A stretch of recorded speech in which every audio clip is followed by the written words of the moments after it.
Jerusalem's Temple Mount, the most important piece of real estate on the face of the planet. Here God chose to reveal His purposes to all mankind through Abraham, Isaac, David, Solomon, the prophets, and yet today it is the focus of global controversy. In this month's edition of Israel Vision, join your hosts, Dr. J. and Meridel Rawlings, for an in-depth exploration of the Temple Mount complex in Jerusalem.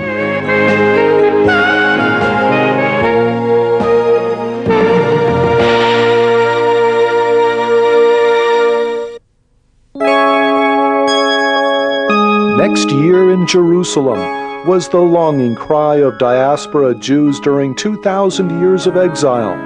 Jerusalem's streets again resound with the sound of playing children as the prophets promised.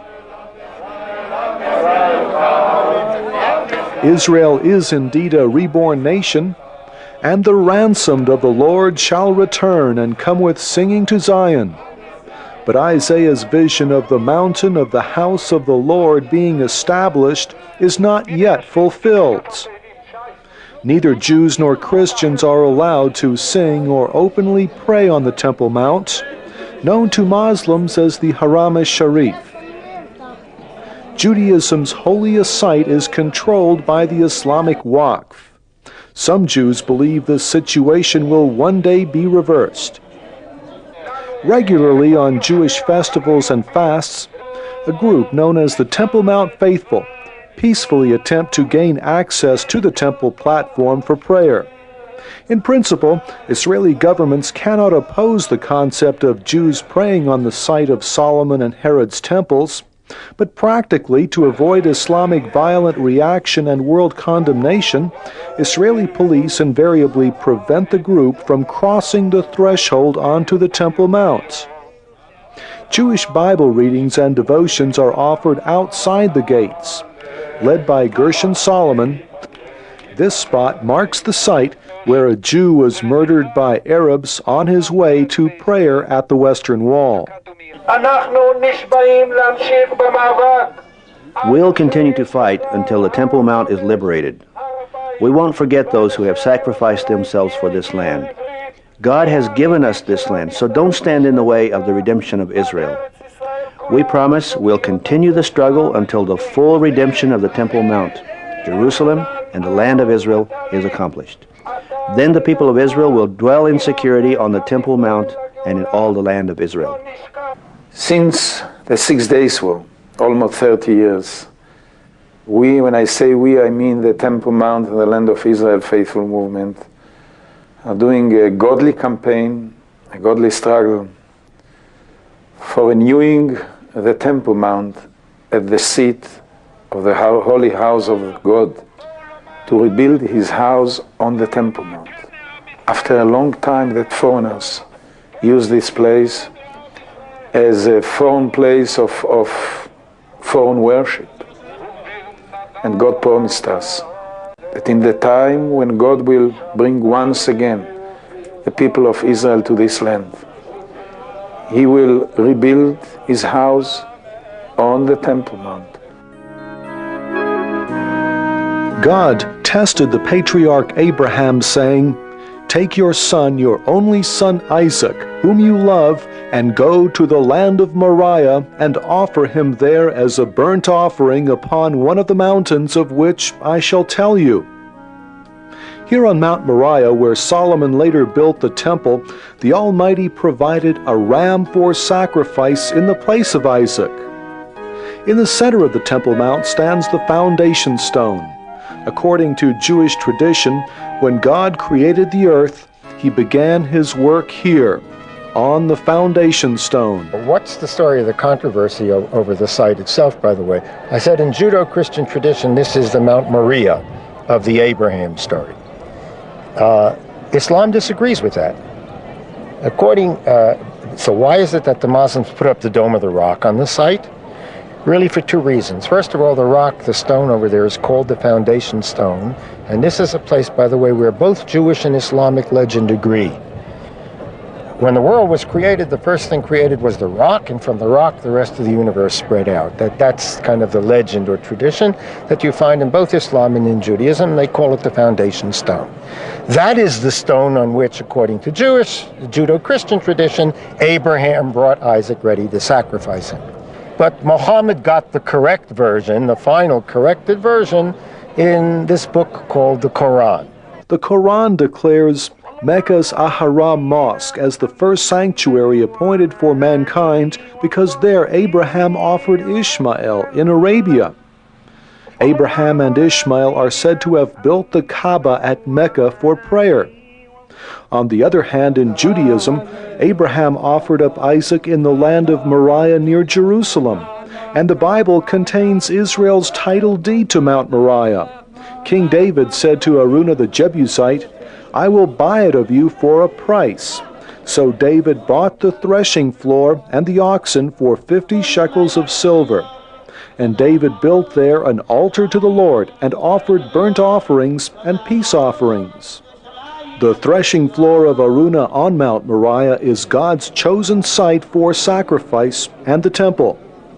Moses warned, "Take heed that you do not offer your burnt offerings at every place you see, but at the place which the Lord will choose in one of your tribes, there you shall offer your burnt offerings, and there you shall do all that I command you.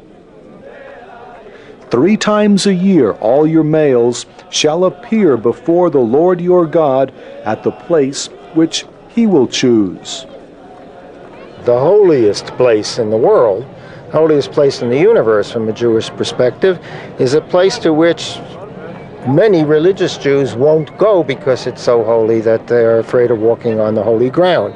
And that's underneath of the Gold Dome of the Rock, which sits on top of the Temple Mount today, because the western wall, the Kotel, is just part of a retaining wall, an enormous box that Herod the Great built around the mountain on top of which the temple structures stood. So that if you came to Jerusalem when the temple stood, back in the year 70, and by the way, every Jew was supposed to come 3 times in the year to Jerusalem when the temple stood, for Pesach, Shavuot, and Sukkot. In the Christian calendar will be Passover, Pentecost, and Tabernacles. Every Jew was supposed to come 3 times in the year at festival time, if he possibly could, to go up to the great temple that stood on top of the mountain. The native population of Jerusalem then was something like about 200,000 residents, and 250,000 pilgrims would come on pilgrimage to go up to the great Second Temple. The children of Israel never sold nor willingly gave up their title deed to Mount Moriah, though their enemies twice destroyed the temple and sent them into exile. The enemies of Israel tried and tried again and again to destroy the state, to destroy the dream of God, and God is a dreamer. And he has a big plan. He said it very clear in Exodus, chapter 19, verse 5-6. You will be for me a treasure above all the nations. You will be for me a kingdom of priests and a holy nation. I believe that the core of our existence actually lies somewhere here. It's less than a kilometer from here. We have to remember that it was King David that somewhere 3,000 years ago turned Jerusalem into the capital of the Jewish people, and hence give it its importance that we are, as we understand it, even up to this day. This king, poet, warrior, lover wrote Psalms, maybe the bestseller of all times. And it was written in a language that you may hear in the streets of Jerusalem today. So Jerusalem, and of course Temple Mount, the Jewish temple, was the reason, or maybe is the reason, for the fact that we are here today, because millions of Jews along history were yearning and praying for Jerusalem. The Hebrew Bible mentions Jerusalem over 650 times. The New Testament refers to the city at least 144 times, while the Quran only makes indirect reference to Jerusalem, referring to it as the far distant place of worship, to which Muhammad was carried by night from Mecca, the inviolable place of worship. Because of the Prophet's night journey, Islam links Mecca with Jerusalem, known in Arabic as Al-Quds. In the name of Allah the Merciful, this site of the Haram es-Sharif is important to us because it is the place from where the Prophet Muhammad ascended to the heavens. Surah 17 in the Quran describes the ascent. Great is Allah, who carried his servant by night from Mecca to this place. Thus the mosques Al-Haram in Mecca and Al-Aqsa have been blessed together. Al-Aqsa is the third holiest place in Islam. First is Al-Haram in Mecca, followed by Medina, and then Al-Aqsa. This third holiest place is one of great priority for Muslim peoples as a vital part of their religion and worship. Actually, as a holy place of reverent worship, this place is second only to Al-Haram in Mecca. How did Muhammad get the Quran? He came on the back of a magic horse called Buraq that flew at the speed of light from the city of Mecca to the city of Jerusalem, went to the ruins of the temple, and from the rock, the foundation stone of the universe, ascended through 7 heavens, and in the 7th heaven received the Quran, came down Quran in hand. The first place he touched earth was the rock. From that side, he goes to the south end of the Temple Mount and prays facing to the south to Mecca. So the Muslims, when they captured Jerusalem in 638, 691 put up the Dome of the Rock to mark the first place on earth to receive Quran, and 10 years later, the Al-Aqsa Mosque. According to the Quran, Muhammad and all Muslims were commanded to turn their faces in prayer away from Jerusalem toward the inviolable place of worship, the Kaaba in Mecca. Jews, on the other hand, have never ceased praying towards the Temple Mount in Jerusalem. The 3 holy cities in Islam are Mecca, Medina, and Jerusalem in that order. Mecca, in fact, what kind of happened is they've turned their back on Jerusalem. If you come here on a Friday, for example, which is the Muslim holy day, you'll find thousands of Muslims up here on top of the Temple Mount praying at the noonday service, and they pray with their back to the Dome of the Rock facing the Al-Aqsa Mosque on the south wall, because that's the direction of Mecca. And the Al-Aqsa, by the way, is the 3rd holiest site in Islam, is not the Dome of the Rock, it's the Al-Aqsa Mosque. During the early history of Islam, prayer was offered in the direction of Al-Quds, towards this site. Al-Aqsa was first in this respect, then later Al-Haram. Muslims prayed towards Al-Aqsa daily during 17 months until it was changed.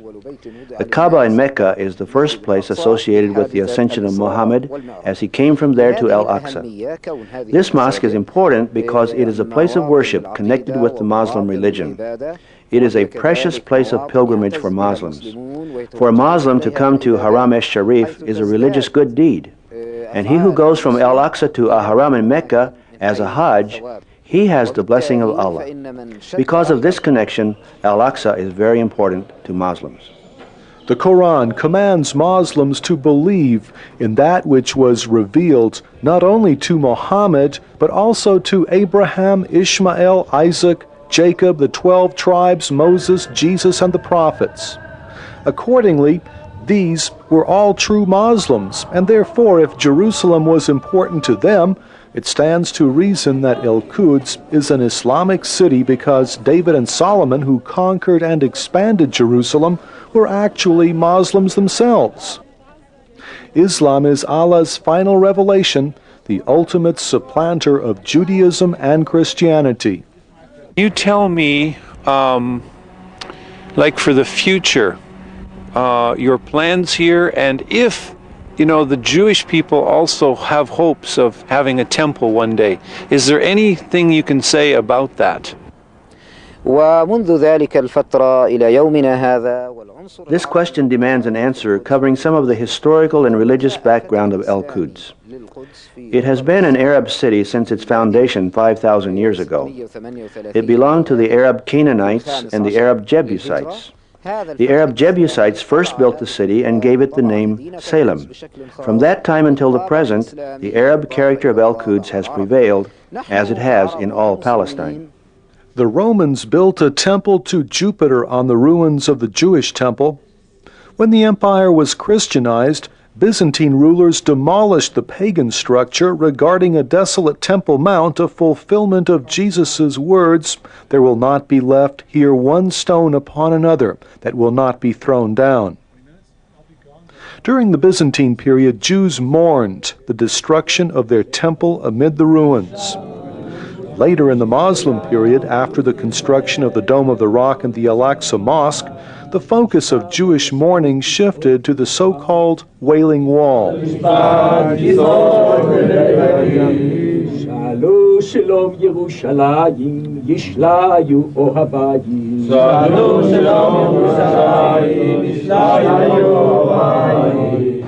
place we're at is according to that theory, the closest place that you can get to the Holy of Holies, as we would be just directly opposite where the Holy of Holies is.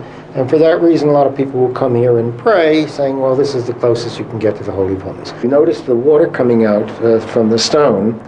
That are opposite a cistern, probably on the other side, one of the cisterns on top of the Temple Mount. I suspect that it's leaking, but they say that it says that this is the Western Wall crying.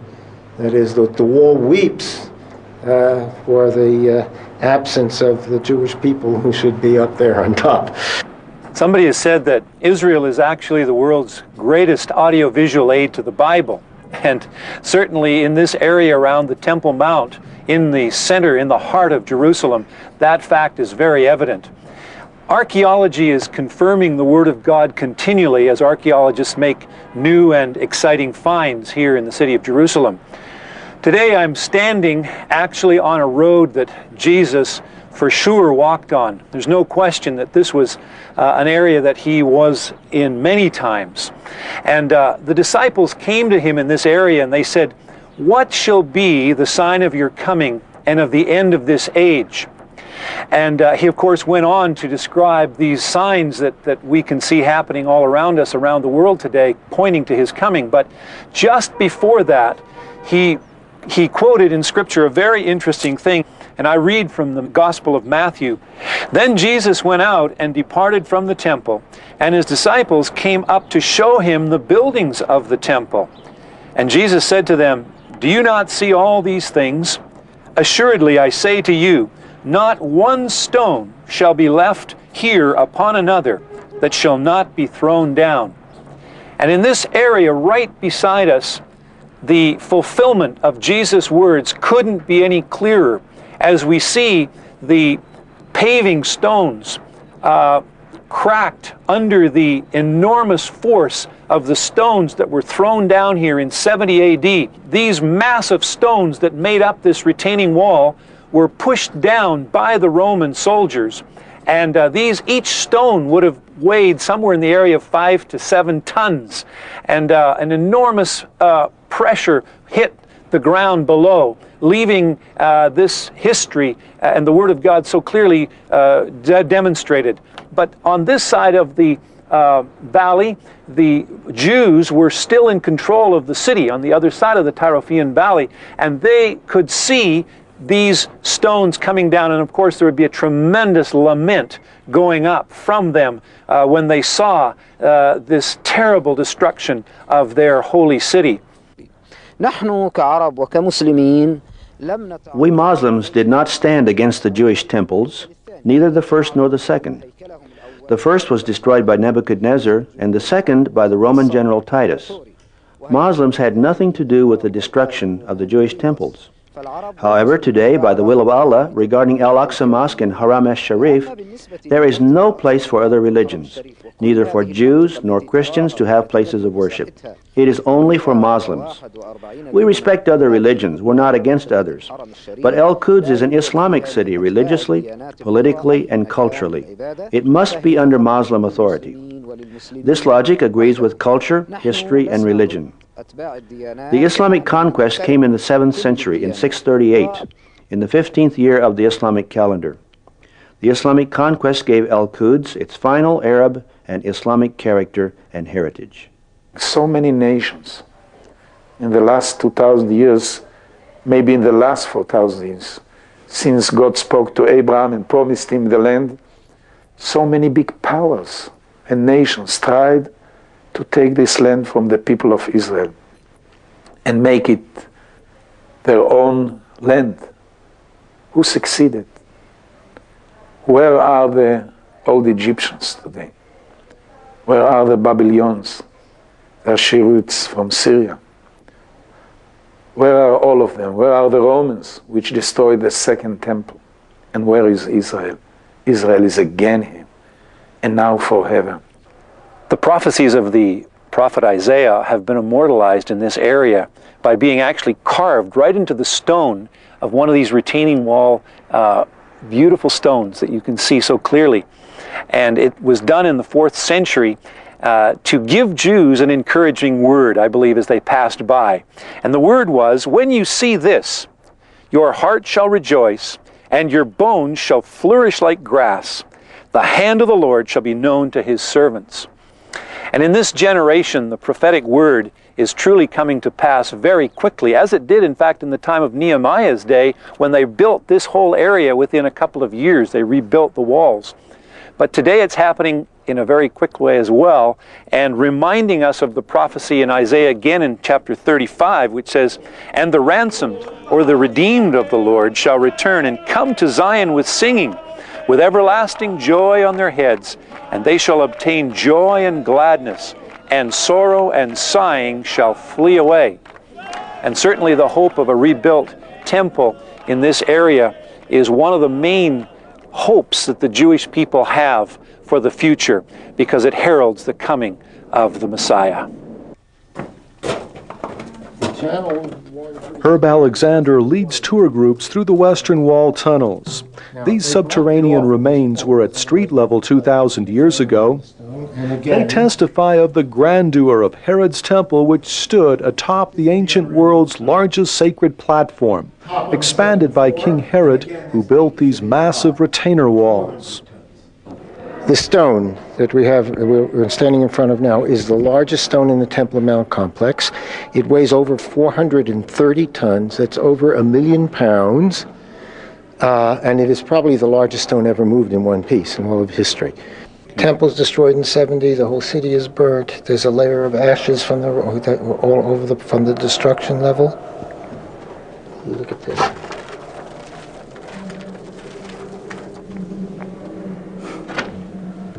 Okay. Now, by the way, how big is it? This is all burn, all ash, charcoal. Clearly over here. Jerusalem's Temple Mount is the transcendent presence linking the biblical past with the messianic future.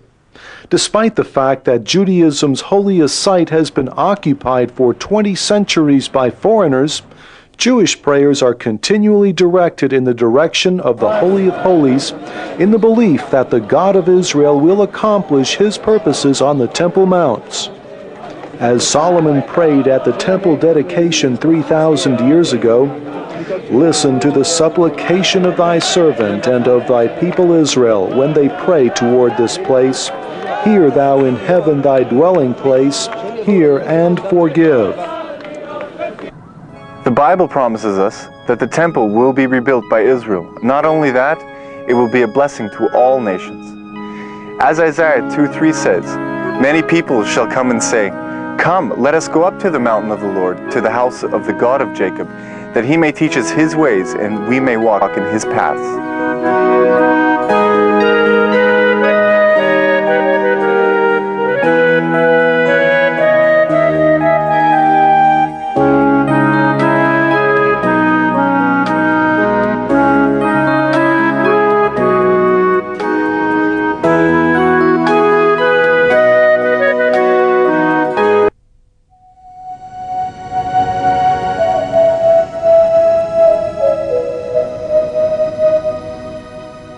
We at Israel Vision would like to offer you a free prayer map of this, the very city that sparks interest worldwide. Jerusalem is the city of the ancient prophets.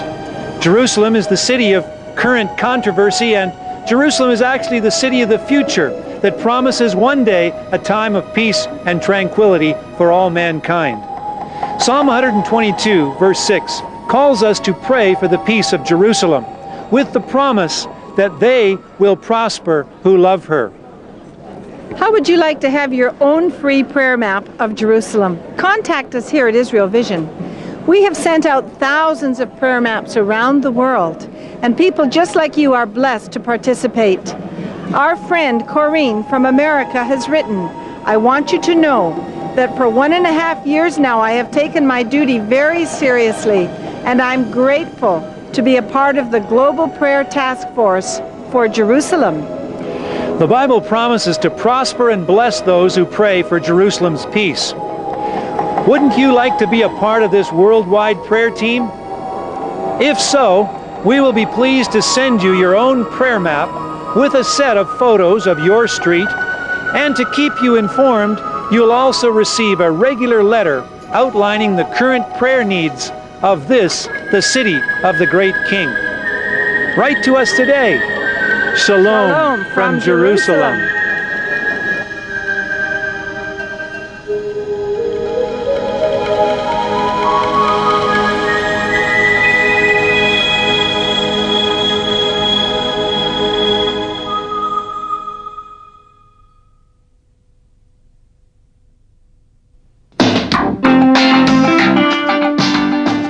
We would like to extend to you a warm personal invitation to join us on a unique tour of the Holy Land in October 2000. For 7 days, we will trace the footsteps of Jesus. You will be blessed to see and experience Israel, discover the wonders of Jerusalem, sail the Sea of Galilee, and explore the ruins of Qumran. By joining this special tour, you will also be able to help save lives through the Save a Child's Heart project. Your participation will help sponsor Dr. Ami Cohen and his Israeli medical team perform life-saving heart operations for needy Palestinian children. You can help change hearts by walking with us from Cana down to the Sea of Galilee. Remember, every kilometer counts. Write to us today for details.